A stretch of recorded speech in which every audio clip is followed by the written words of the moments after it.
Salam dəyərli izləyicilər, 8 saatdan çox işləyənlərin maaşı artacaq. Bax, belə bir açıqlama var və Azərbaycanda əmək münasibətlərində yeni mərhələyə keçid müzakirə olunur. Saatlıq minimum əmək haqqı sisteminin tətbiqi artıq rəsmi səviyyədə gündəmdədir və bununla bağlı Baku WS deputat Vüqar Bayramov danışıb, qeyd edib ki, Əmək və Əhalinin Sosial Müdafiəsi Nazirliyi tərəfindən əmək qanunvericiliyinə 200-ə yaxın dəyişiklik paketi hazırlanıb və onlardan biri də saatlıq əmək haqqına keçidlə bağlıdır.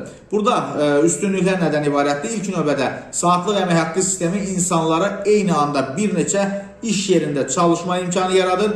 Beləliklə bir şəxs müxtəlif saatlarda fərqli müəssisələrdə rəsmi əmək müqaviləsi ilə işləyə və bu yolla əlavə gəlir əldə edə bilər. Bu da öz növbəsində ümumi əmək haqqının artımı ilə nəticələnə bilər. Digər mühüm üstünlük isə əmək hüquqlarının daha güclü qorunması ilə bağlıdır. Hazırda sistemdə bəzi işçilər gündəlik 8 saatlıq normadan artıq, eləcə də istirahət günlərində çalışdıkları halda bu əməyə görə əlavə ödənişlər almırlar. Saatlıq əmək haqqı sistemi isə görülən işin real vaxt üzrə hesablanmasına imkan verəcək və işçinin hər saatı əmək müqaviləsində nəzərdə tutulmuş şəkildə ödəniləcək.